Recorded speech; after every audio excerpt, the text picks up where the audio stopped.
The morning sunlight spilled through the blinds like hope entering a new chapter.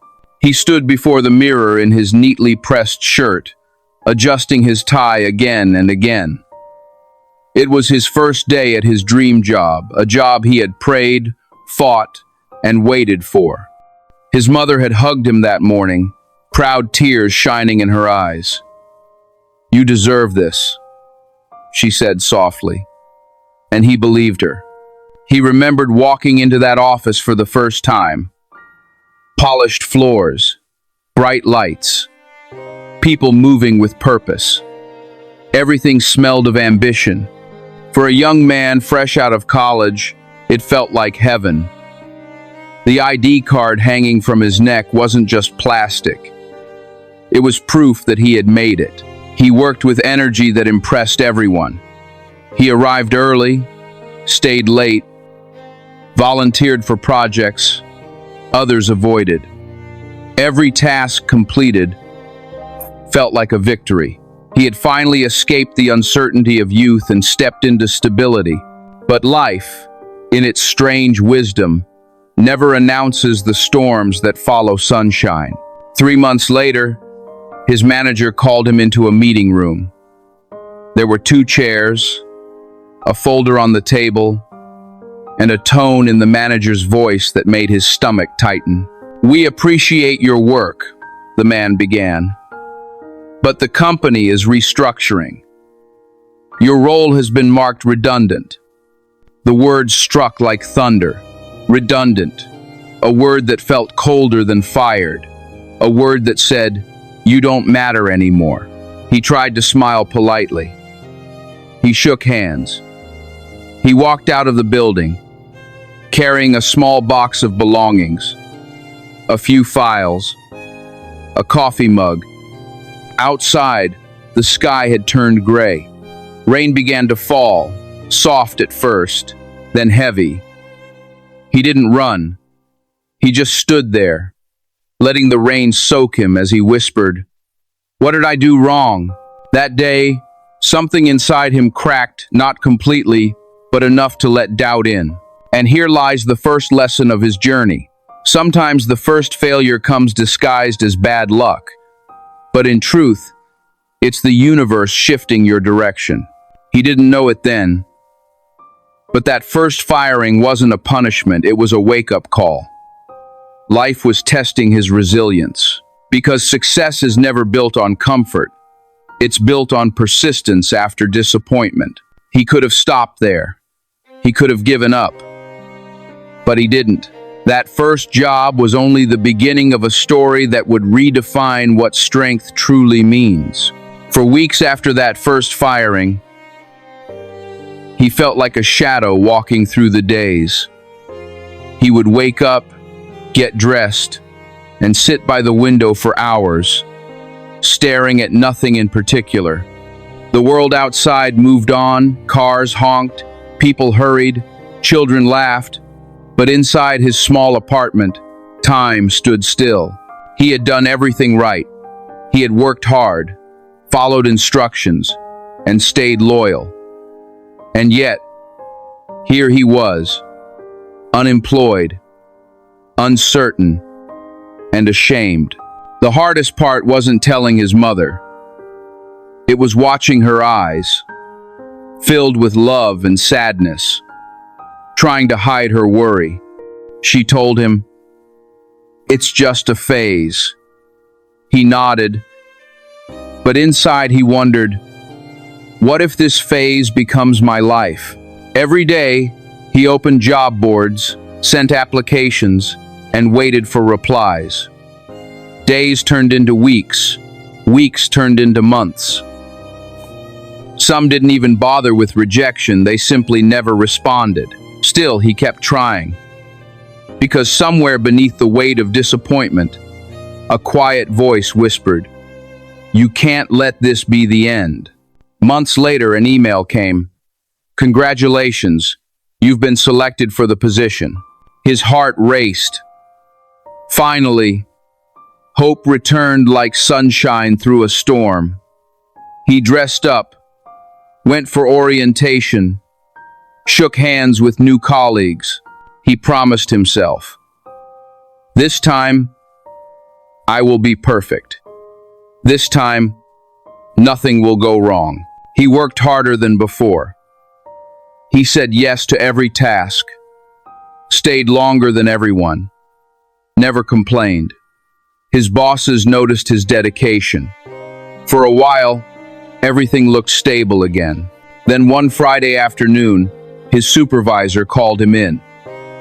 There was that same look in the man's eyes, the same tone he had heard once before. "We're letting you go." Just like that. No warning, no explanation that made sense. "You're a great worker," they said, "but we're changing directions." He sat in silence, hearing those words echo again and again. "We're changing directions." He wanted to ask, whose direction? And why am I always the one left behind? But he didn't. He thanked them, shook hands, walked out again, carrying another box, another heartbreak, another lesson he hadn't yet understood. That night, he didn't sleep. He sat by his window, the city lights flickering below, wondering if maybe he wasn't meant for this. Maybe the world didn't have a place for him after all. But then, in the stillness of the night, something inside him whispered, "You got back up once. You can do it again." Thank you for watching. And here lies the second great lesson. Life will test your faith the hardest right after your first fall. Because after the first failure, you still have hope. But after the second, doubt begins to whisper. It tells you you're cursed. It tells you you're not enough. Don't listen. Every storm that comes twice is not there to break you, it's there to build your endurance. This man didn't know it yet, but every firing was forging a version of himself that comfort could never create. He was learning patience. He was learning humility. He was learning what it meant to fall and still move forward. And that is the foundation of greatness, to keep walking, even when the road keeps collapsing beneath your feet. The months after his second firing were heavier than before. He had hoped the first one was a fluke, a twist of fate, a bad season, a storm that would pass. But now it was different. Twice fired, twice broken, twice starting over. He could feel it in how people looked at him when he said, "I'm still looking for work." Their eyes softened, not in sympathy, but in quiet judgment. He could hear what they didn't say. Again, he began to fear introductions. He began to hate the question, "So, what do you do?" What do you do when the world measures your worth by what you produce, and right now, you have nothing to show? Still, he pressed on. He sent more applications, wrote more cover letters, printed more resumes. Sometimes he'd sit at his desk, staring at the screen for hours, trying to write something that made him sound confident. When, deep inside, he was crumbling. Eventually, another company called. A friend's referral. A small role. Modest pay. But he took it eagerly. Anything to rebuild what life had taken. The first few weeks were good. He worked with focus. He told himself, "This is it. This time will be different." But after a few months, the whispers began. Management shifts, budget cuts, uncertainty in the air. Then came the meeting, that same quiet tone, that same apology, that same word. Terminated. 3 times. He didn't even cry this time. He just walked out calmly, as if the pain had become routine. But when he got home and closed the door behind him, he sank to the floor, exhausted, not from work, but from disappointment. That night he wrote in his journal, "Is this my destiny to always start over?" Weeks turned into months again. And somehow, against the weight of fatigue, he found another job. It was smaller, harder, less pay, but he accepted it. He didn't even care about the position anymore. He just needed something to keep him moving. And yet, the same story repeated. 4 months later, "We're sorry." He smiled, nodded, shook hands, and walked out. 4 times. At that point, even his reflection looked tired. When he passed mirrors, he saw a man with dark circles under his eyes and questions in his soul. He no longer feared failure, he expected it. But here's the truth. When pain becomes a pattern, life isn't punishing you. It's preparing you. He didn't see it yet, but each firing was chiseling him, removing arrogance, building resilience, teaching humility. The world wasn't rejecting him. It was redirecting him. It wasn't just about losing jobs. It was about building endurance, patience, and adaptability. Most people run when pain repeats. They call it bad luck. But repetition isn't punishment, it's instruction. If you find yourself facing the same struggle over and over, stop asking, "Why me?" and start asking, "What is this trying to teach me?" Because the truth is, you can't graduate from a lesson you refuse to learn. The man in this story didn't yet understand it, but failure was training him for something much larger than a job. He was being shaped for leadership. Pain was teaching him what no degree or salary ever could: how to stand when everything around you keeps falling. There comes a point in every story when pain stops feeling like a temporary visitor and starts feeling like home. For him, that moment came after the 4th firing. At first, he handled it the way he always did, with forced optimism. "I'll find something better," he told himself. "This is just another test." But as the weeks turned into months, and the savings dried up, and the rejections kept coming, optimism began to sound like a lie he could no longer afford to believe. He stopped counting the days. Morning bled into night. Some days, he didn't even leave the house. The curtains stayed closed. The phone stayed silent. The inbox that once brought hope now only delivered reminders of failure. "We regret to inform you." The walls of his apartment began to close in. He avoided friends. He ignored family calls. He couldn't stand the thought of hearing, "You'll be fine." He wasn't fine. It wasn't just about losing a job anymore, it was about losing identity. When your work is gone, your confidence follows. And when your confidence fades, your purpose begins to blur. One evening, he stood in front of the mirror and barely recognized himself. The man who once walked with pride now looked like a ghost, shoulders slumped, eyes empty, spirit dim. He whispered, "Maybe I'm just not meant to succeed."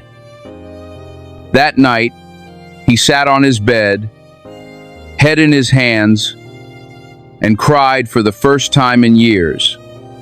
Not loud, not dramatic, just silent tears, the kind that come when words no longer make sense. He thought about all the effort he had given, all the nights he had stayed late, all the things he had done right, and still, he had nothing to show.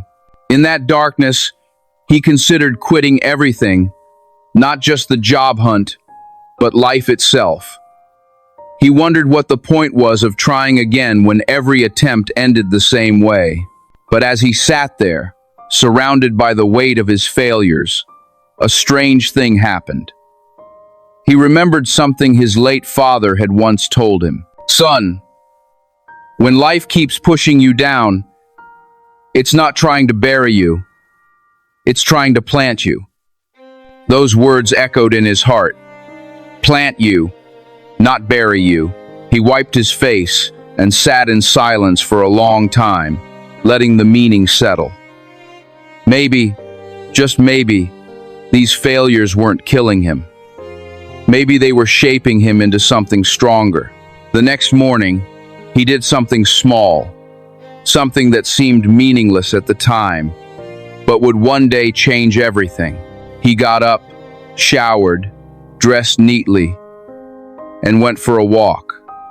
Not to apply for jobs, not to impress anyone, just to breathe again. He walked through the park, feeling the sunlight on his face for the first time in weeks. And as he sat on a bench, he whispered, "I'm still here. Maybe that's enough for today." And that's how healing begins, not with dramatic moments, but with small decisions to keep going when you have every reason to stop. And here lies the fourth great lesson. Rock bottom is not the end, it's the foundation. When everything falls apart, you finally see what's real.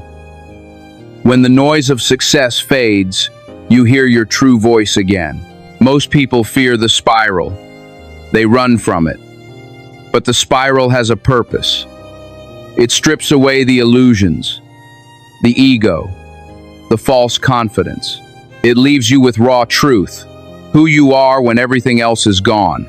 The man in this story didn't rise because life made it easy. He rose because life made it hard, and he refused to stay buried. He learned that survival is not about never falling. It's about choosing to rise when you no longer believe you can.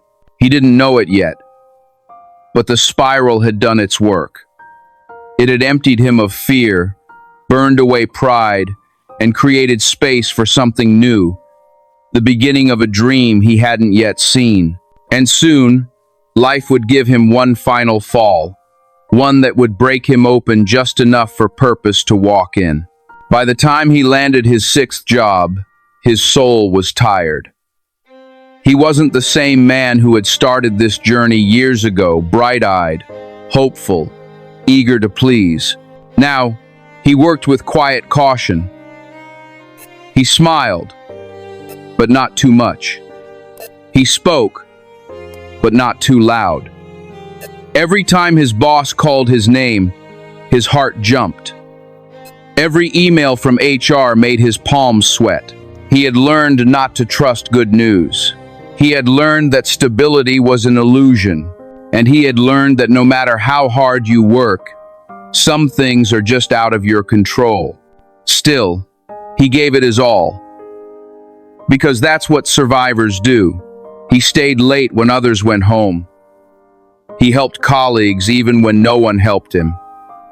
He told himself, maybe this is the one that lasts. For months, it seemed so. He had found rhythm again, a fragile peace. But life, as it often does, was waiting with one more lesson. It happened on a Monday. The office buzzed with the usual noise of keyboards and phone calls. Then his manager walked up, face blank, tone rehearsed. "Can I see you for a minute?" He knew that voice. He had heard it 5 times before. The hallway felt longer than usual. The air felt colder. Inside the small room sat the HR officer, the same folder, the same careful tone. "We appreciate your contributions, but due to internal restructuring, your role has been terminated, effective immediately." There it was again, the same script, the same silence afterward. He nodded slowly, almost laughing at the familiarity of it. 6 times, he whispered under his breath. 6 jobs, 6 endings, 6 goodbyes. He walked home that night under a dark sky, the city lights blurring through his tears. When he reached his door, he didn't turn on the lights. He sat on the floor, in the dark, surrounded by silence, the kind that doesn't comfort, only echoes. Hours passed. No calls, no messages, no one asking how he was doing. He realized something that hurt more than being fired. No one owed him anything. The world keeps moving. Whether you win or lose, laugh or cry, the clock doesn't stop. And so he sat there until morning. When the first light crept through the window, he whispered to himself, "Maybe I wasn't meant to work for someone else. Maybe I was meant to build something of my own." It wasn't said out of arrogance. It was said out of exhaustion. He had been fighting the wrong battle, trying to fit into systems that were never designed for him. He thought about all he had learned from each firing, how to manage time, how to work with people, how to stay calm in chaos, how to lead without a title. He realized something powerful. He had been trained by failure. That morning, he made a decision, one that would change everything. He sold the few things he didn't need, kept his laptop, and began researching small business ideas. Not glamorous startups, not giant corporations, just something small, something his own. He didn't have money, but he had experience. He didn't have investors, but he had persistence. He didn't have a degree in business, but he had a PhD in starting over. And that, he realized, was more valuable than any resume. The first few weeks were rough.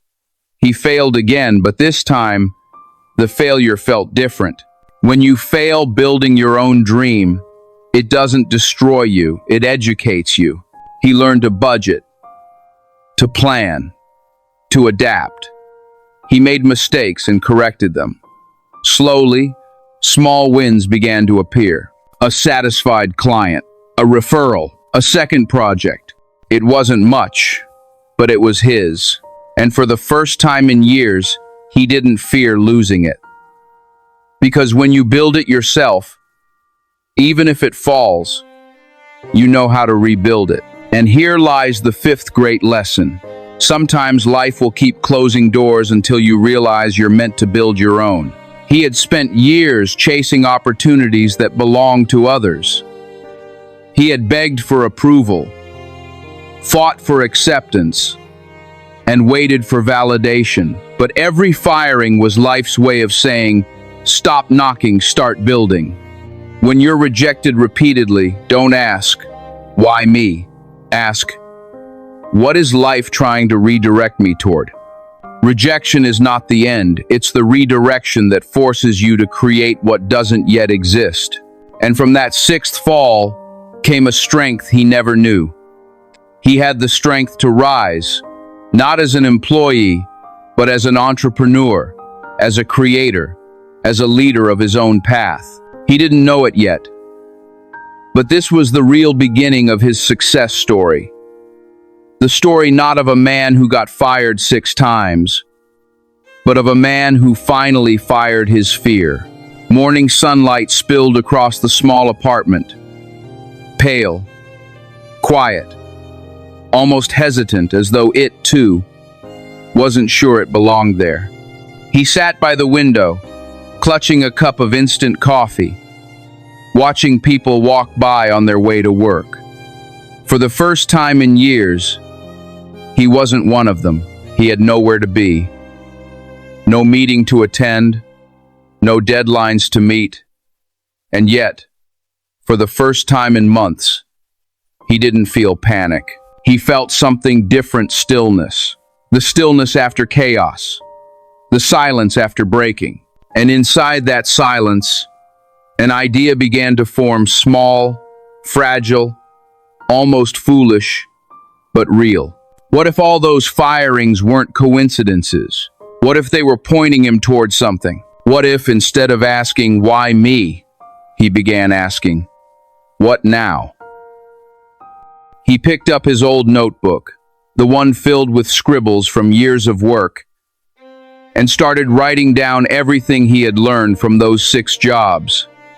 Not the tasks, not the technical skills, but the truths. He wrote how leadership fails when people stop listening, how fear kills innovation, how people lose themselves chasing security that doesn't exist, how he had learned to start over again and again without dying from it.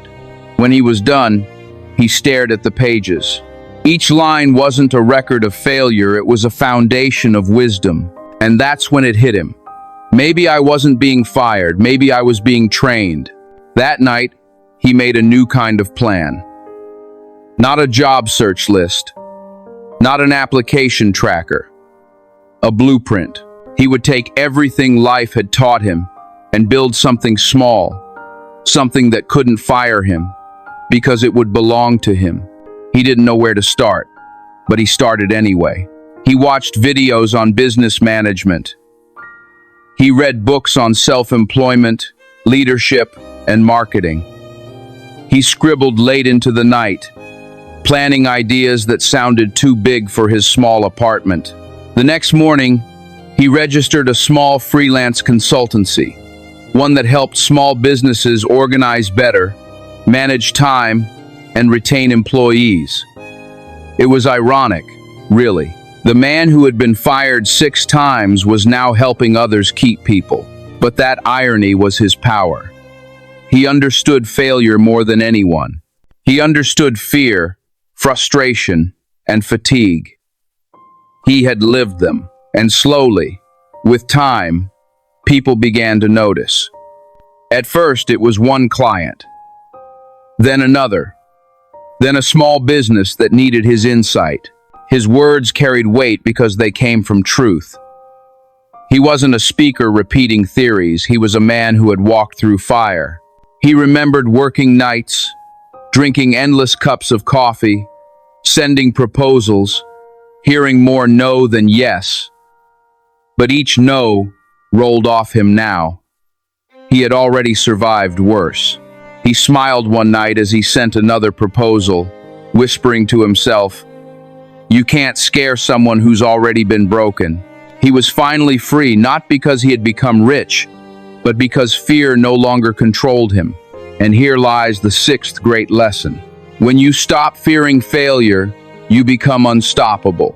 The fear of loss is what keeps most people stuck. They stay in jobs they hate, relationships that drain them, and routines that kill their potential, all because they're terrified of falling. But here's the truth. Falling doesn't destroy you. Staying down does. The man in this story didn't find success because the world changed. He found success because he changed. He stopped waiting for someone to hire him and decided to hire himself. He stopped chasing stability and started creating purpose. The spark wasn't luck.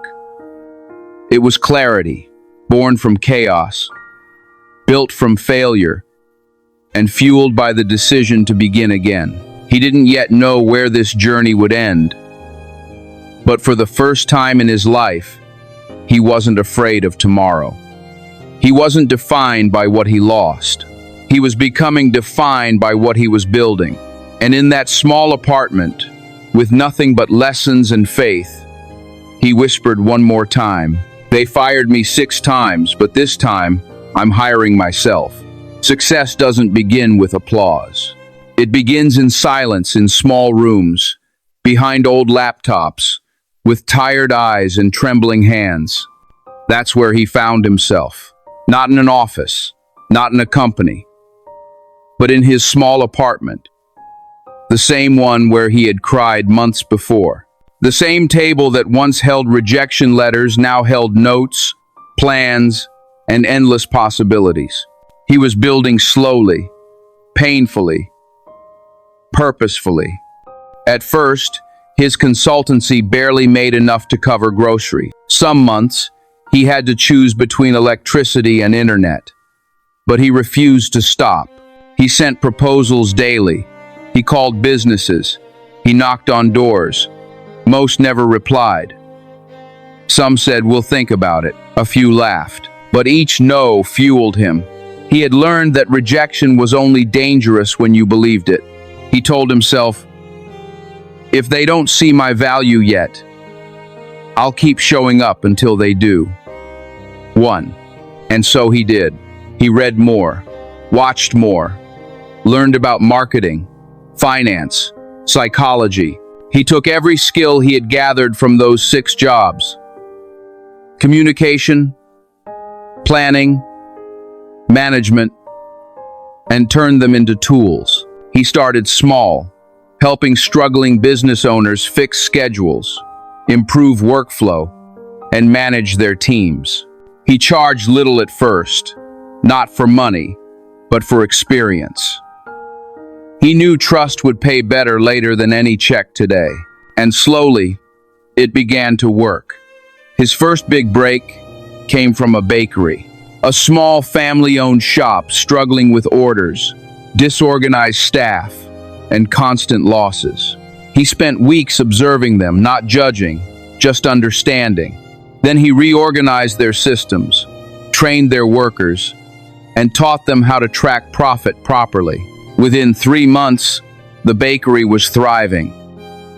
Orders doubled, waste reduced. The owner hugged him one morning and said, "You saved our business." He smiled quietly and replied, "No, I just reminded you how to believe again." That project opened doors. Referrals came, calls followed. And soon, what started as one man with a laptop became a growing consultancy. But building wasn't easy. He worked 16-hour days. He handled failures, angry clients, delays, mistakes. There were nights he thought of quitting again. He'd stare at the ceiling and whisper, "Maybe I'm not built for this." But then, he'd remember he had already been fired 6 times and survived. He wasn't afraid of struggle anymore. He learned to rest, not quit. He learned to fail forward, not backward. He learned that the road to success isn't made of motivation, it's made of motion. Years passed. The consultancy grew. He hired people carefully, thoughtfully, never forgetting how it felt to be on the other side of a termination letter. He built a workplace where people were seen, valued, and heard. He trained his staff to lead with empathy, not authority, because he knew power without compassion destroys, and he had seen enough destruction to know he'd never cause it. One morning, as he walked into his small but lively office, his assistant handed him a report their quarterly growth had tripled. He smiled, not with arrogance but gratitude. The same man who once couldn't keep a job now provided jobs for others. The man who was once told he wasn't a good fit had now built a company that fit his vision perfectly. And in that quiet moment, surrounded by his team, he realized something powerful. Every firing had been necessary. Every rejection had been a lesson. Every ending had been the beginning of something greater. And here lies the 7th great lesson. Greatness is not built in a day, it's built daily. You don't become successful because of a single breakthrough. You become successful because of consistency, showing up, even when you don't see results, even when no one claps, even when you're tired. Success is not about genius.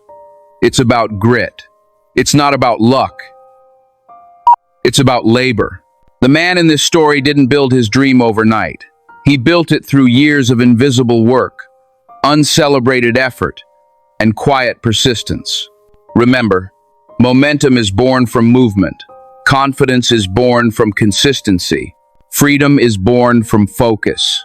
If you keep building, even when no one notices, one day they'll ask how you did it and you'll smile, because you'll know the truth. You didn't get lucky. You just didn't quit. He didn't know it then, but the journey was only beginning. Because success is not a destination, it's a direction. And now, he was finally moving the right way. It didn't happen overnight. It never does. Success, when it finally came, didn't announce itself with fireworks or applause. It came quietly, like dawn, slow, steady, unnoticed by the sleeping world. By now, it had been almost 7 years since his first firing. 7 years of loss, rebuilding, failure, rebuilding again. 7 years of struggle that had shaped him into someone different, calmer, wiser, tougher. His small consultancy had begun to bloom. Clients who once ignored him were now asking for his time. Projects grew larger, deadlines longer, payments better. He still remembered the early days when every sale felt like survival. But now, things were changing. He had a small team, people who believed in him. He had an office, not large, but his. And most importantly, he had peace. One morning, as he drove to a client's site, he stopped at a red light and caught his reflection in the rearview mirror. He smiled, not because he was rich, but because he was free. The man who once begged to be hired was now the one doing the hiring. The man who once dreaded termination emails was now sending offer letters. The man who once worked for approval was now working for purpose. It had taken 6 firings, hundreds of rejections, and thousands of tears to get here, but finally, he had built something that no one could take away. His big breakthrough came from a government contract. It wasn't luck. It was the result of years of credibility, reputation, and word of mouth.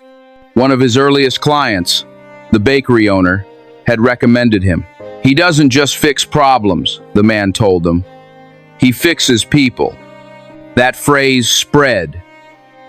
And soon, his consultancy became known not just for business results, but for transformation, helping companies and employees reconnect with purpose.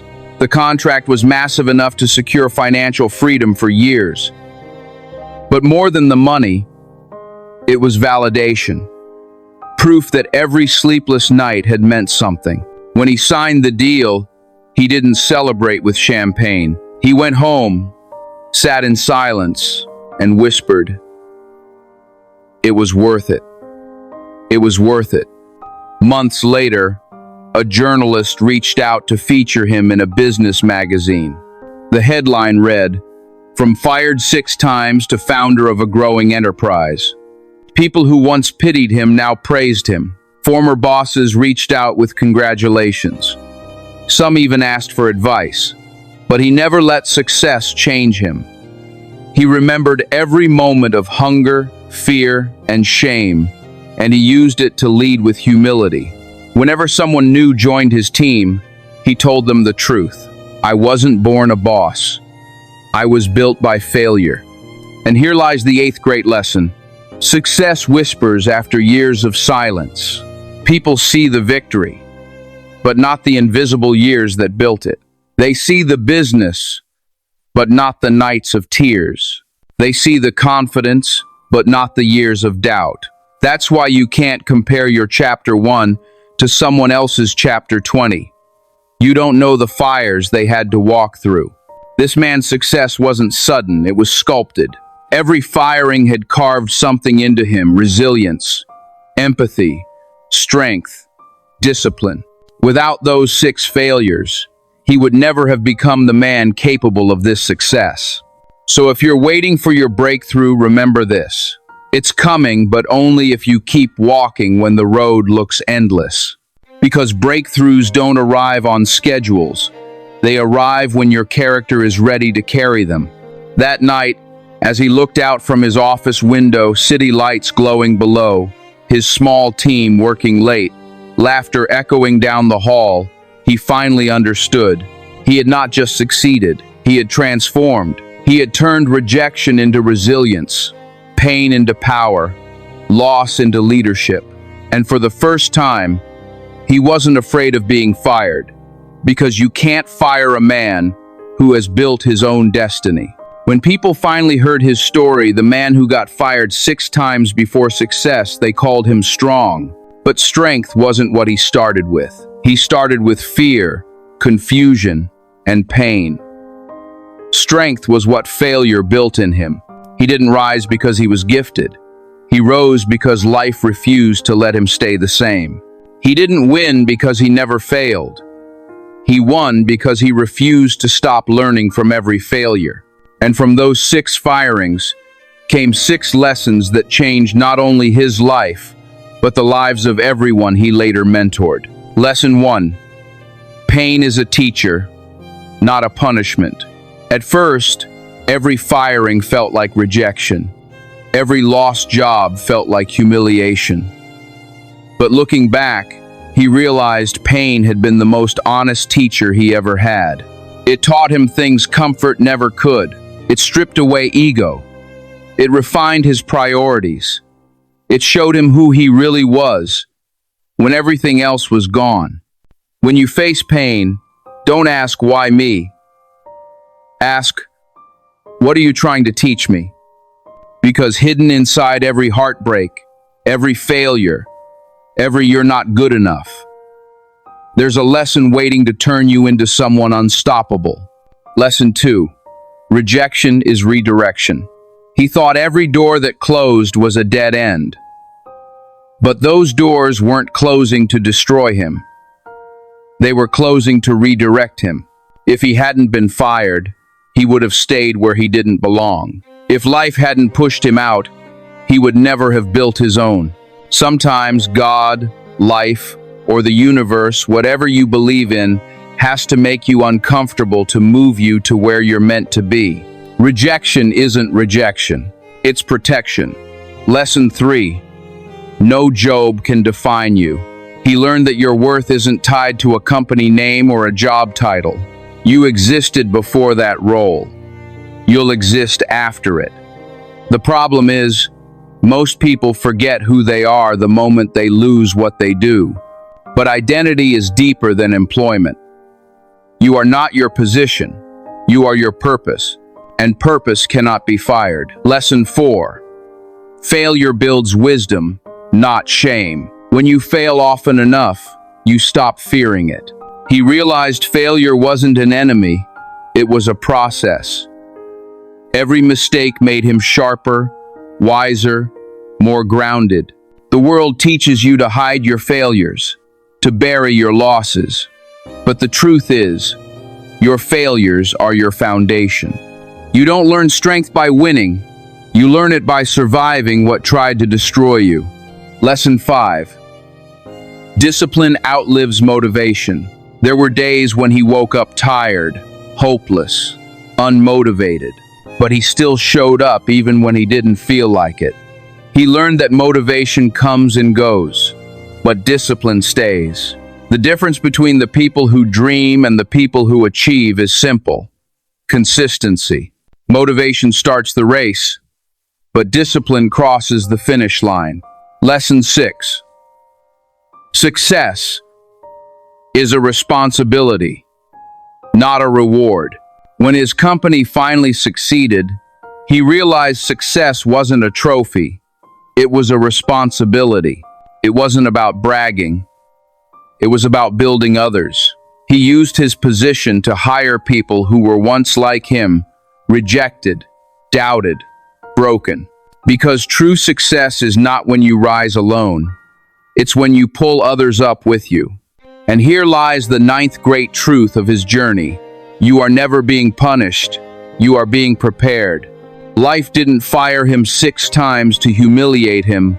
It fired him 6 times to refine him, to build patience, to build empathy, to build leadership. He was being trained for something greater than he could see. And so are you.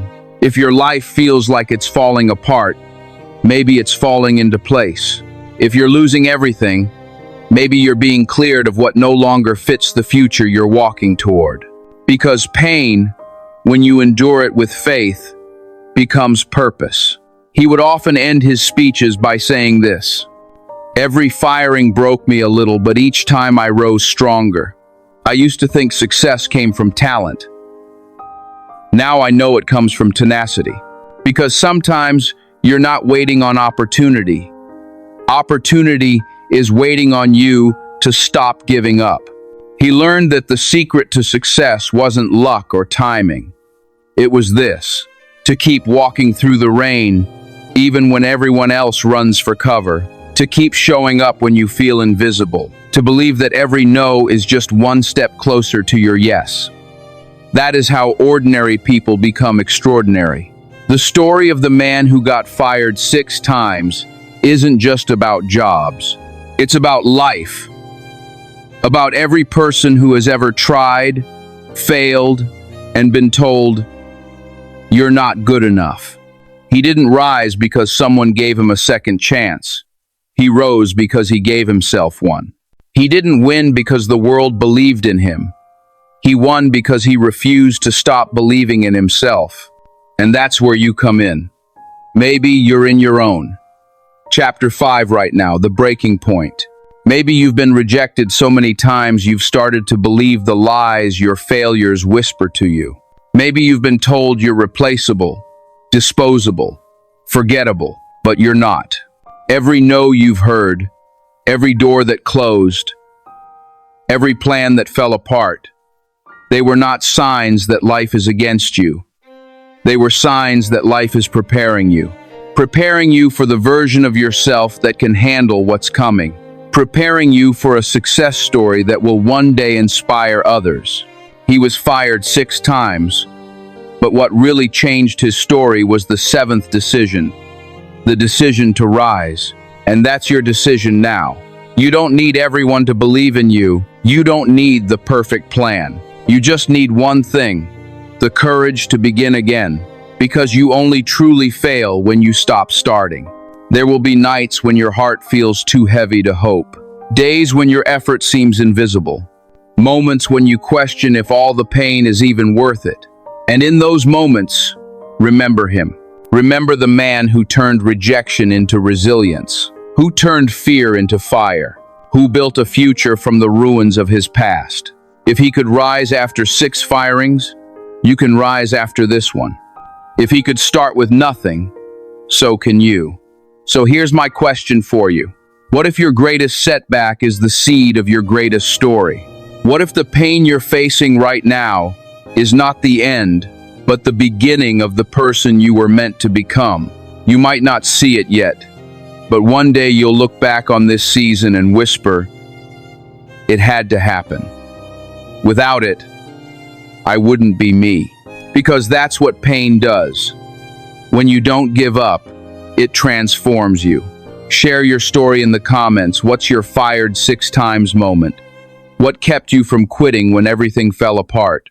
Subscribe to Motivational Dose, where real stories remind you that pain isn't the end. It's the beginning of strength. Turn on notifications so you never miss your next dose of hope, healing, and hard truth. And if you know someone who's struggling right now, send them this story. Because sometimes all a person needs is to hear, "You can start again." Remember, you can be fired from a job. You can be rejected by people. You can lose money, time, and opportunities. But you cannot lose your purpose. And as long as you still have that, you're never truly finished. They fired him 6 times. But destiny only needed one. Yes, and the same is true for you.